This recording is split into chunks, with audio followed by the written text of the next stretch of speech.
he's dead. क्या?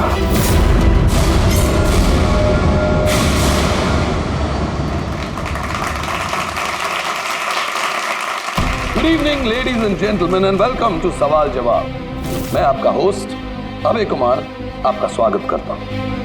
आज का विषय या डिबेट है कि क्या हमारे देश में कानून के रखवाले कानून से बड़े हैं? आप सब लोग ने हाल ही में इस केस के बारे में सुना होगा जहां सीआईडी के सीनियर इंस्पेक्टर मिस्टर अभिजीत पर बाला नामक एक क्रिमिनल की मौत का इल्जाम लगाया गया। इसलिए आज हमारे साथ मौजूद है खुद senior inspector Abhijeet from the CID bureau, उनके साथ ही ACP Pradyuman ji, welcome sir, और senior inspector Daya CID bureau से। हमारे पैनलिस्ट हैं ex army officer mister Ranveer, ex IB officer Sanjeet ji और एक्स जज मिस मंदिरा, और साथ ही हैं क्राइम के सीनियर एडिटर मदन कुमार जी, और साथ में मौजूद हैं और सीनियर जर्नलिस्ट और ह्यूमन राइट एक्टिविस्ट। तो मैं शुरू करना चाहूंगा ह्यूमन राइट एक्टिविस्ट से। कहिए इस केस के बारे में आपका क्या कहना है? इनके जैसे ऑफिसर्स की वजह से ही कानून का नाम खराब हो रहा है इस देश में। बिल्कुल ठीक।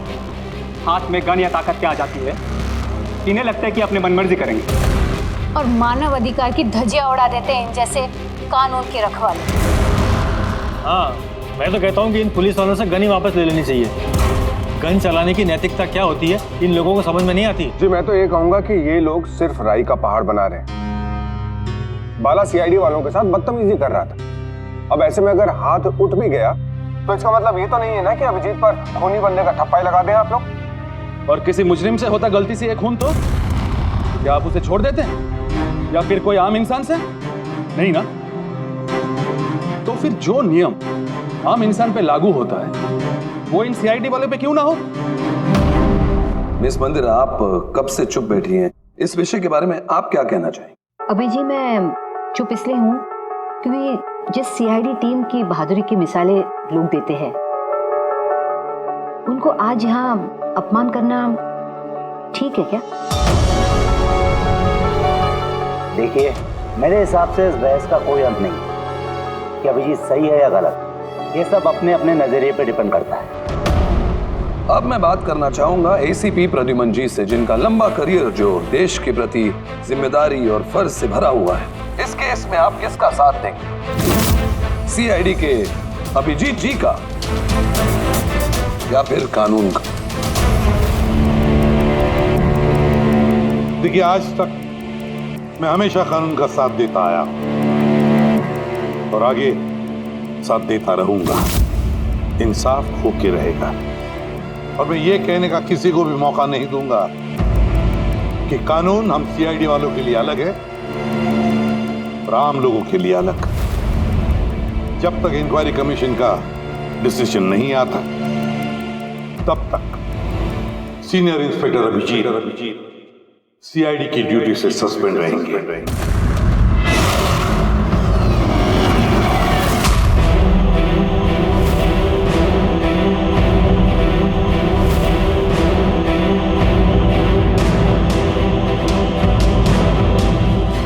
एक मिनट सर।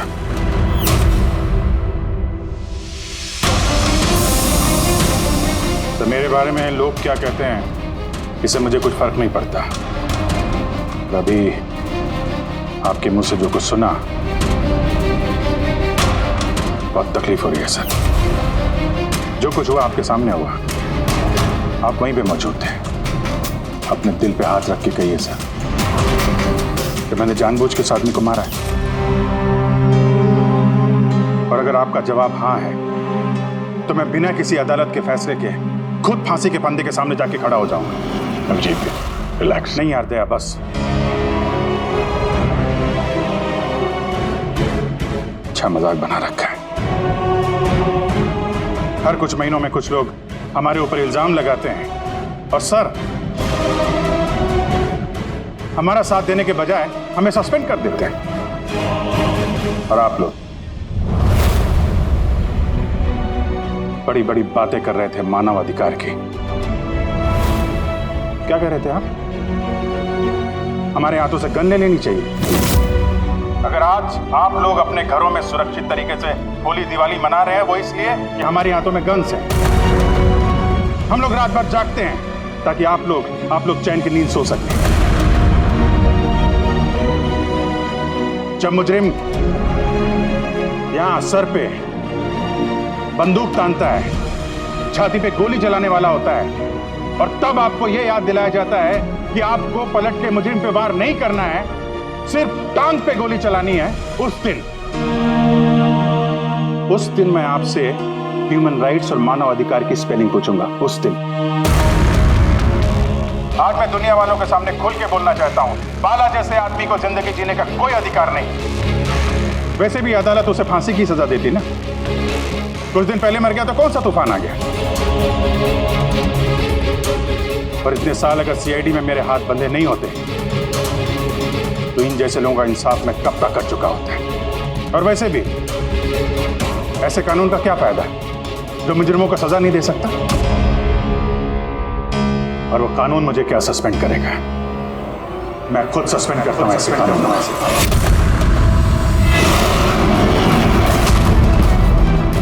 दिल में जज्बा और जेब में इस्तीफा लेकर हमेशा घूमता हूं मैं।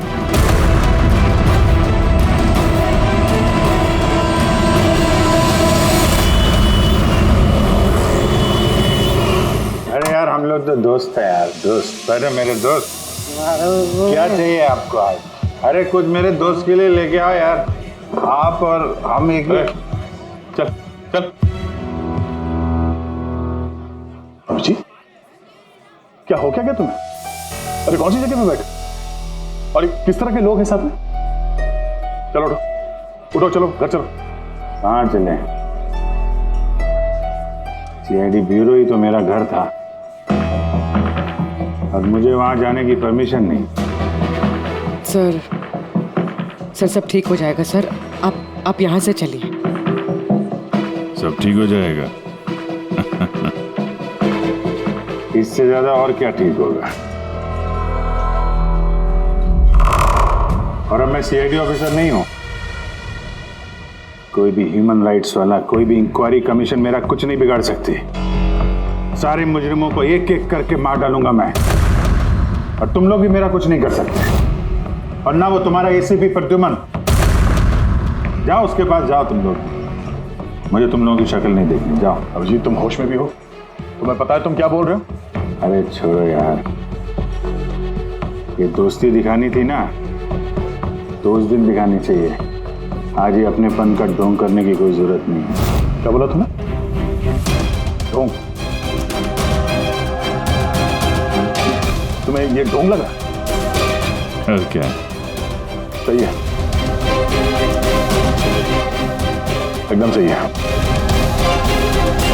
सर जाओ जाओ, तुम भी निकलो।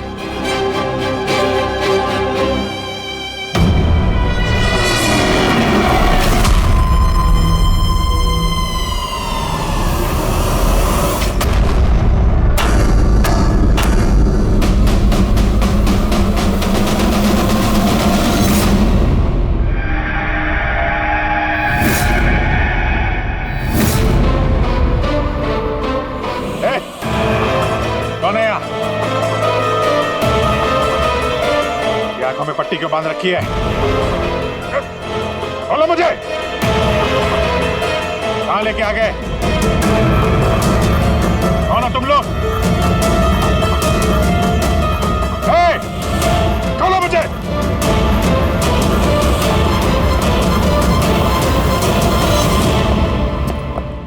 कौन हो तुम लोग? पट्टी खोलो।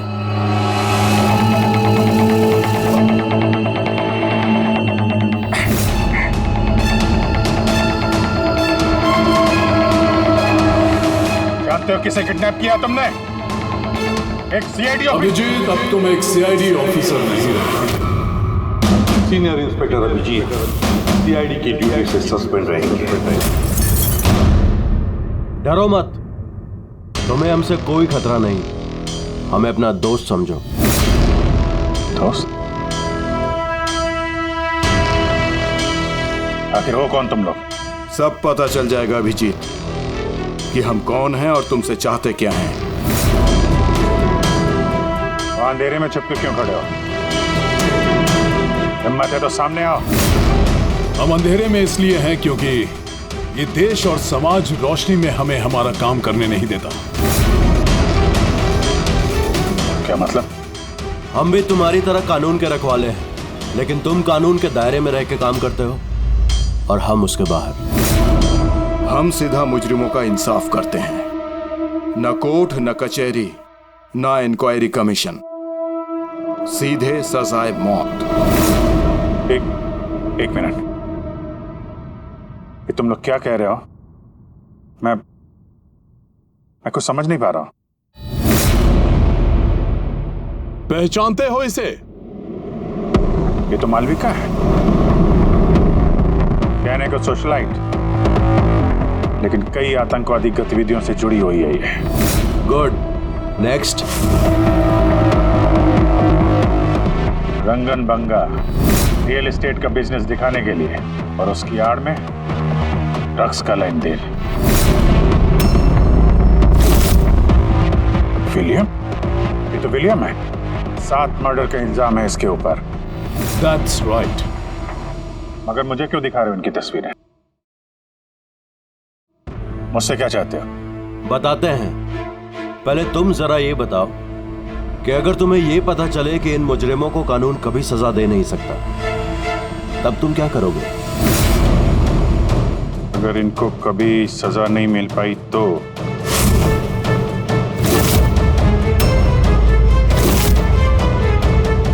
मैं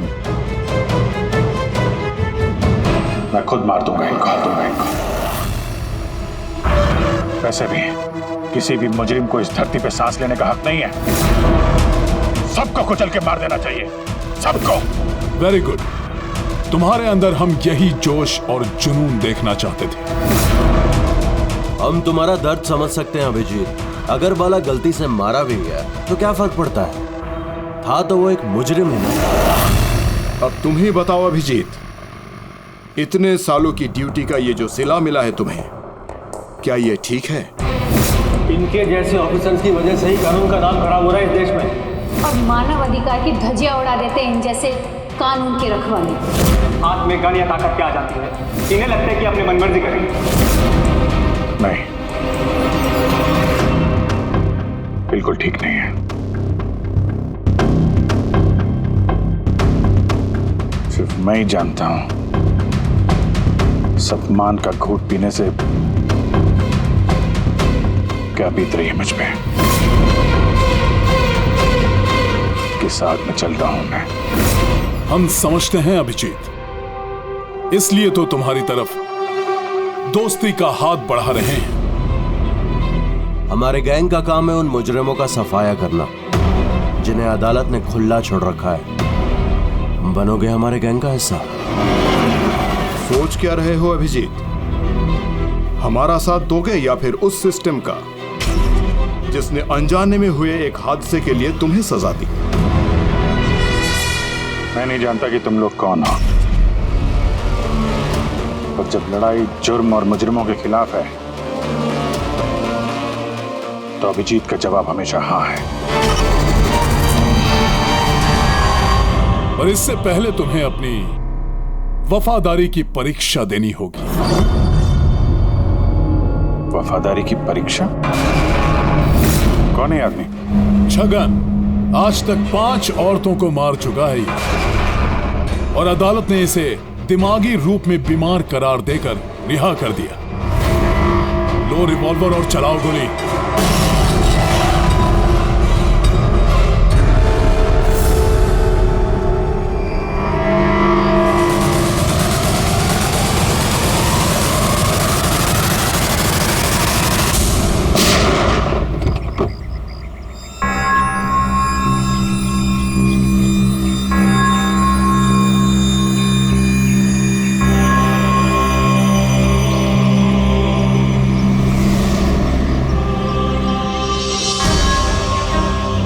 हमारी फ़ोन का इंतज़ार कीजिएगा।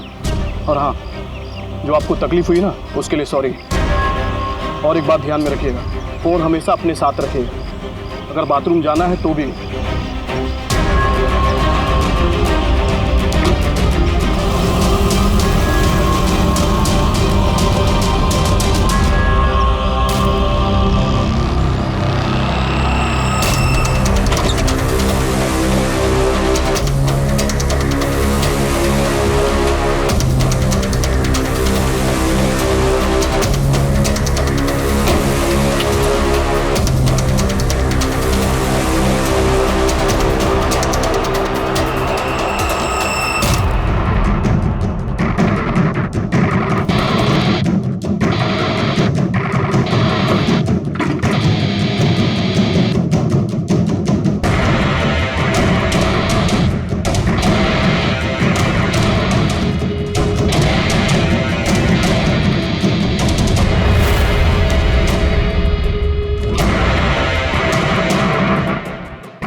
मैं आ गया।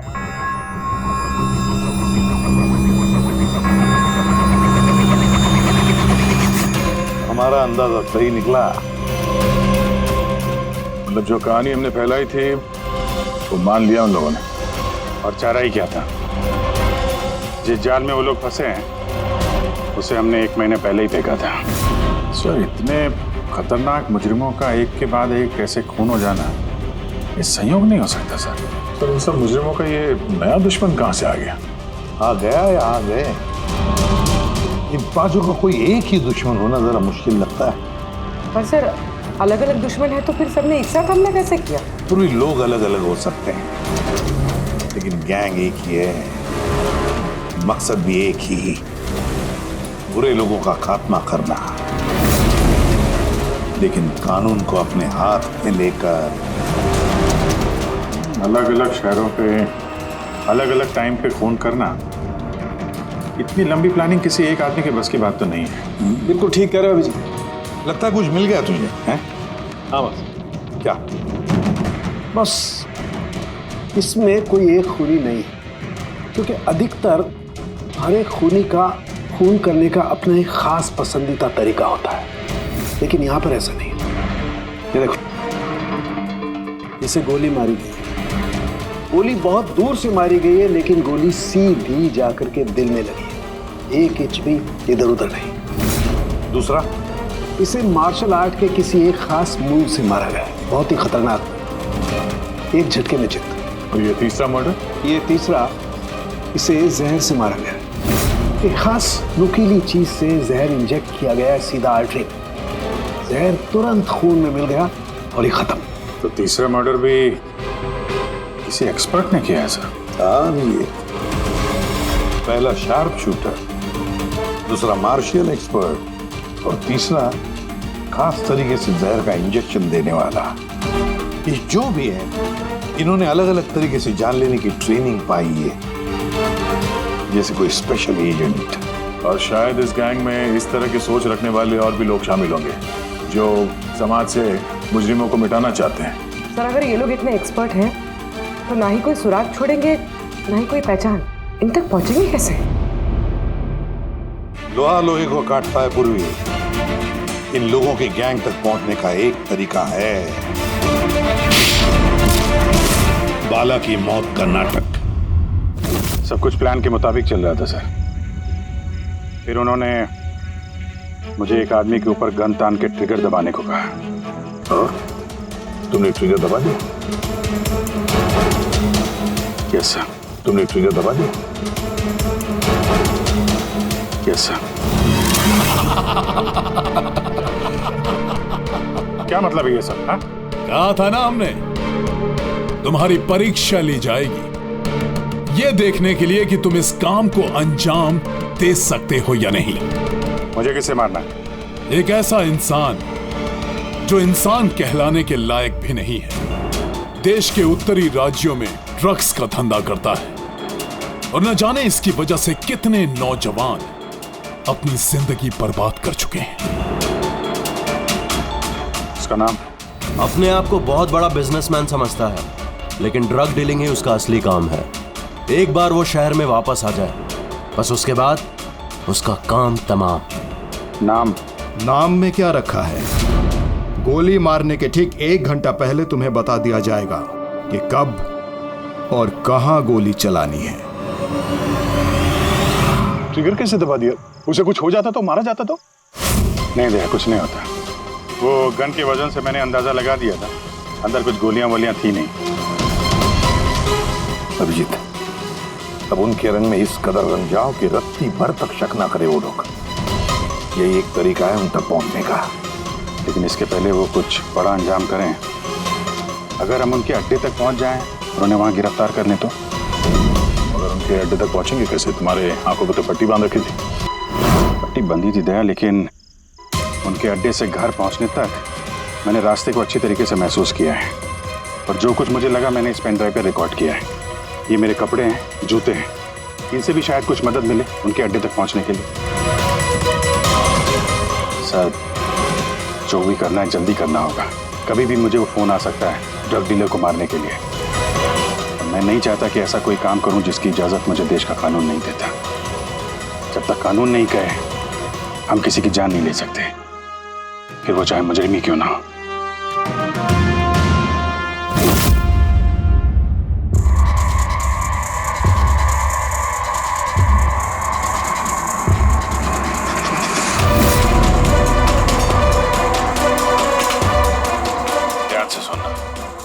के 1.5 घंटे लगे थे मुझे उनके अड्डे से अपने घर आने में।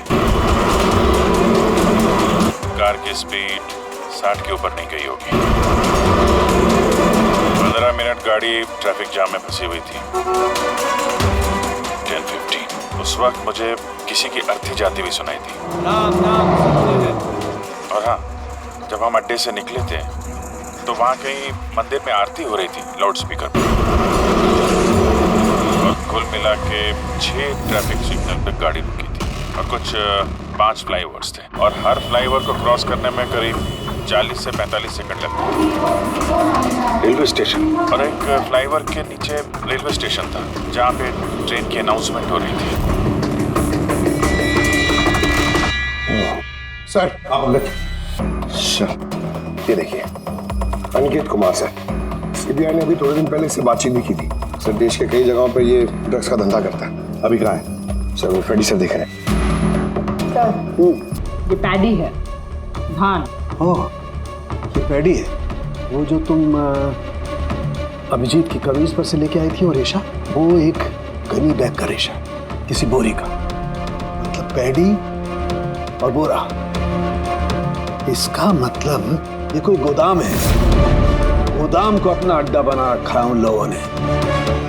कोई ऐसा गोदाम जहां पर अनाज रखा जाता है या फिर कोई ग्रेन मिल। सर ये रूट लिया उन लोगों ने। ये रूट ठीक वैसा जैसे अभिजीत सर ने बताया था, विरार की तरफ जाता है। गुरजापुर में। हाँ डॉक्टर साहब, क्या अभिजीत को अनाज के गोदाम में रखा गया था? अनिकेत आज सुबह ही ग्रीस से वापस लौटा है, अभी तो ऑफिस नहीं आया। अच्छा, अब गैंग वालों का फोन आएगा अभिजीत को, आएगा फोन।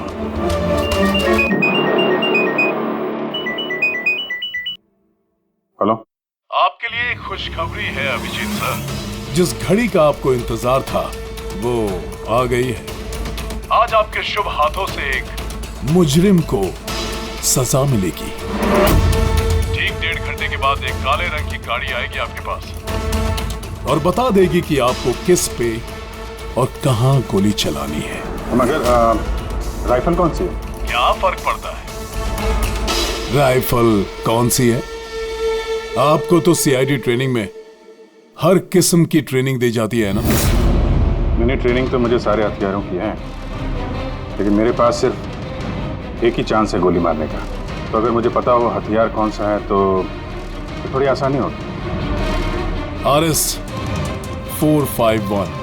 Okay, RS 451।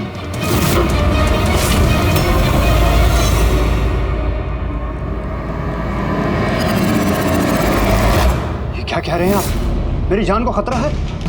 फिर तो मैं कहीं जाऊंगा ही नहीं, घर के अंदर ही छुप के बैठूंगा मैं। सारी मीटिंग्स कैंसिल। अनिकेत, घर में छुप कर बैठने से कोई फायदा नहीं होगा। उन लोगों ने ठान लिया है तुम्हें मारने का, और वो मार कर ही रहेंगे तुम्हें। और कुछ कीजिए ना, आप लोग CID वाले हैं, बचा लीजिए मुझे। बचा लेंगे हम तुम्हें। सिर्फ इस बार गोली हमारा ऑफिसर तुम पर चलाएगा। तुम्हारे इन कपड़ों के अंदर एक बुलेट प्रूफ जैकेट होगा और कुछ खून के पैकेट्स। अगर निशाना इधर उधर चला गया तो? अगर गोली सड़क पर लग गई तो? कुछ नहीं होगा, क्योंकि गोली भी नकली होगी। और हाँ, तुम्हें तुम्हारे कर्मों की सजा जरूर मिलेगी, मगर पहले हम तुम्हारे जरिए उस मास्टरमाइंड को पकड़ेंगे। अब बताओ, मीटिंग के लिए कहाँ जाने वाले थे तुम? अगली मीटिंग 1 घंटे में है। एक मॉल के बाहर एक प्रोडक्ट लॉन्च है। मॉल के बाहर? हेलो, मुझे लगता है मिशन कैंसिल करना पड़ेगा। मगर क्यों? बाला जिंदा है।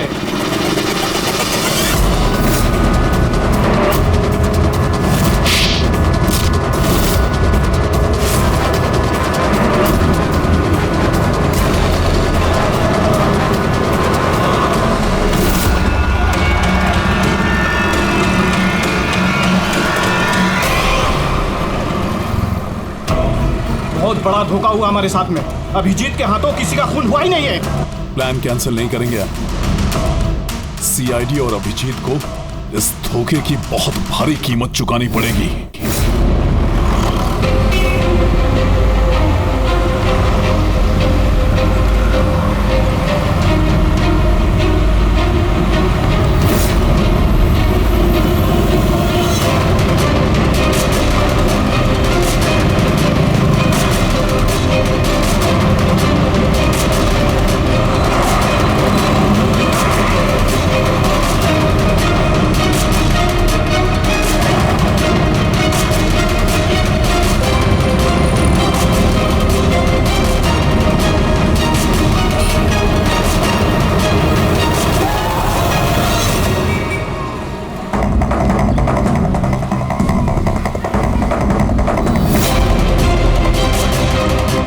पे वो आदमी आने वाला है। पर वो आदमी है कौन? सब्र रख, पता चल जाएगा। चल तुझे वो जगह दिखाता जहाँ से तुझे गोली चलानी है उस पर।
गोदाम तो एकदम खाली है, कोई भी नहीं है यहाँ पे।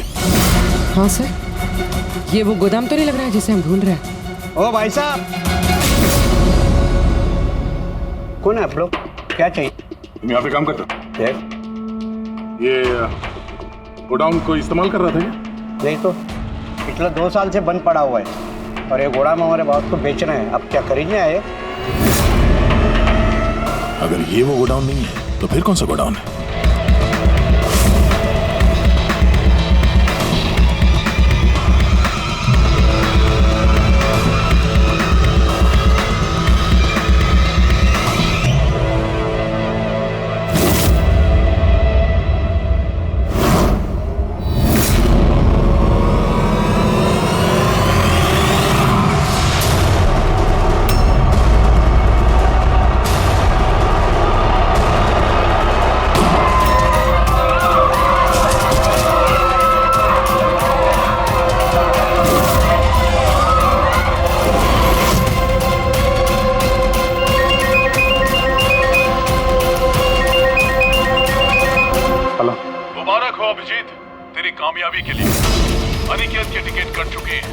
अब बैठो गाड़ी में, मिलकर बधाई दूंगा तुम्हें।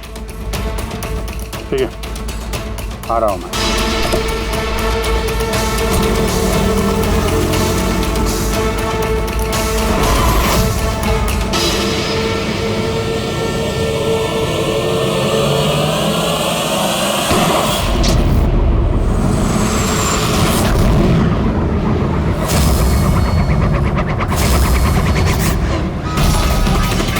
पंकज, पूरा छोड़ना नहीं।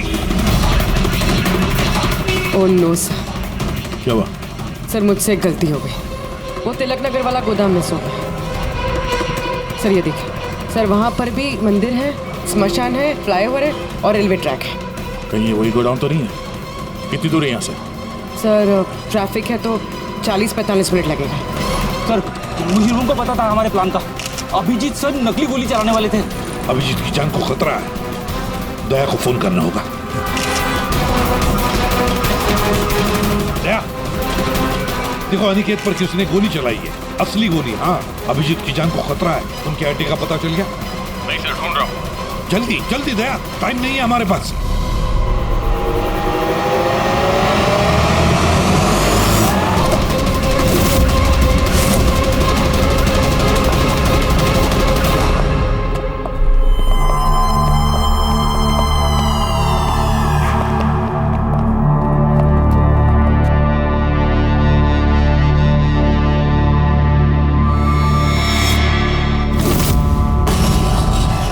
बहुत बहुत बधाई हो तुम्हें, वेल डन। अनिकेत के मौत की खबर हर न्यूज चैनल पर छा गई।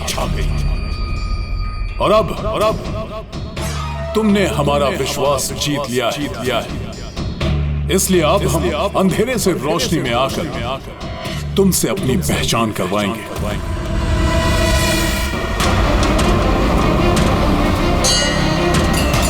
ये मंदिर है।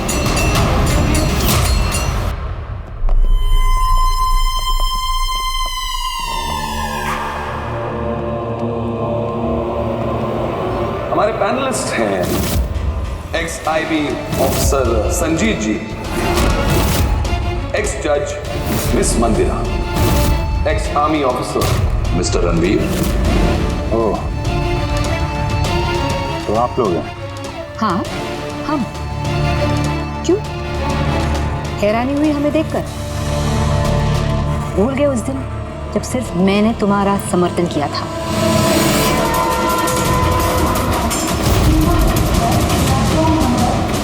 ये रेलवे स्टेशन।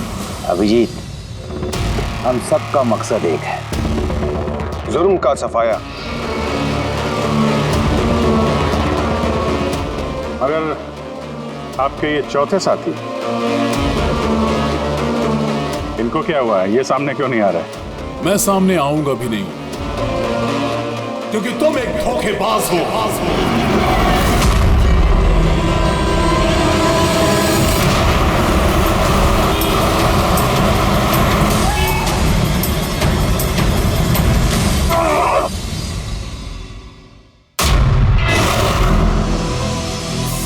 बाला जिंदा है?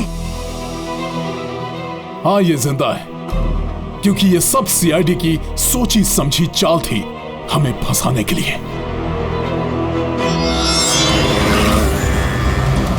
और ये स्मशान भूमि।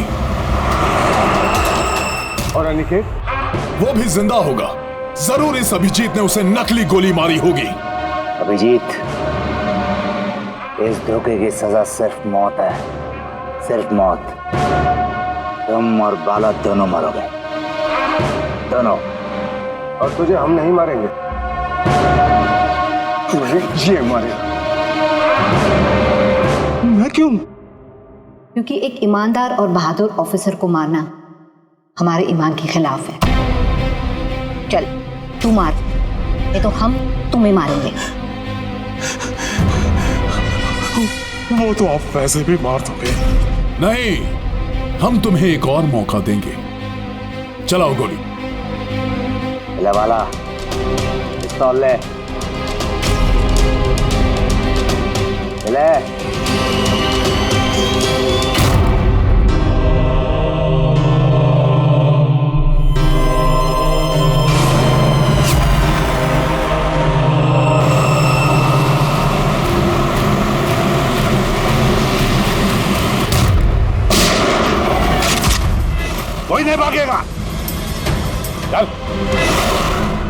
आपका होस्ट अभय कुमार। हम लोगों ने जो कुछ भी किया उसका हमें बिल्कुल अफसोस नहीं। हम लोग भी देश के लिए कुछ करना चाहते थे, जैसे आप लोग करना चाहते हो। देश के लिए कुछ कर गुजरना बड़ी अच्छी बात है, पर जो रास्ता तुम लोगों ने अपनाया ना, वो गलत है, कानून के खिलाफ है। तो कानून कौन सा 100% परफेक्ट है? ये वही कानून है जिसके चलते इतने सारे मुजरिम समाज में आजाद घूम रहे हैं। उस अनिकेत को भी आपने बचा लिया ना? हाँ, अनिकेत को हमने बचा लिया, सिर्फ गोलियों से, कानून से नहीं, समझे? रही बात परफेक्शन की, तो 100% परफेक्ट कुछ भी नहीं होता है, उसे बनाना पड़ता है। आप लोगों का तरीका क्या परफेक्ट है? क्या गारंटी है इस बात की कि अपनी सनक के चलते तुम लोगों ने सिर्फ गुनहगारों को ही मारा है, किसी निर्दोष को नहीं? अब उसी अदालत के सामने जाकर अपनी शिकायत पेश करना, उस अदालत से जिससे तुम इतने परेशान हो। अब वही अदालत तुम्हारा इंसाफ भी करेगी। अब पता चलेगा तुम लोगों को कि अपने देश के कानून की मर्यादा का एहसास क्या होता है। केस बड़ा ही पेचीदा था सर। हाँ, तो मुजरिम भी तो पकड़े गए और एक केस खत्म। चलो भाई, घर नहीं जाना क्या? मगर अभी एक अपराधी को पकड़ना बाकी है। क्यों दया? Hello CID. कौन है आप लोग? क्या चाहिए? मैं विक्रांत हूँ, टाइम टीम से। हमें यहाँ की तलाशी लेनी है, ये सर्च वारंट है। तलाशी?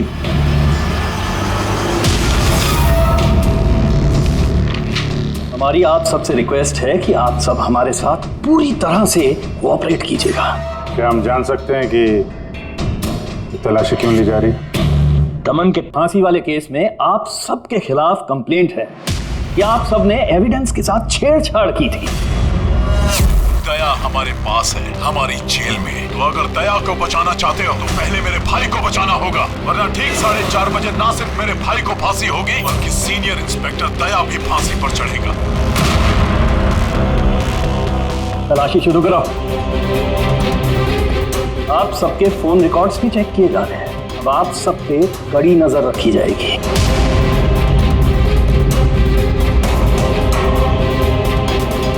और हाँ, आप सबके साथ अकेले अकेले सवाल जवाब भी किए जाएंगे। मेरी आपको पर्सनल सलाह है, जो भी बोलना बिल्कुल सच बोलना। ये सीआईडी का फ्यूचर तय करेगा। सीआईडी से हैं, कोई पानी का बुलबुला नहीं।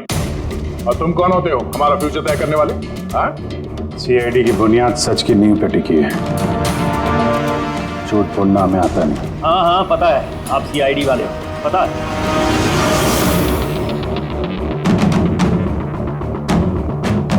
लेकिन आप जो भी हो, कानून से ऊपर नहीं हो।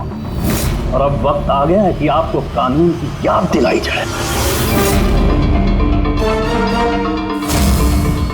क्या पता है हमें, हम कानून से ऊपर नहीं, पर हम कानून के रखवाले हैं। कानून के रखवाले हम सीआईडी वाले, और हम गर्व से कहते कि हम सीआईडी वाले हैं। और हमारे खून का एक एक कतरा सीआईडी को और इस देश को समर्पित है।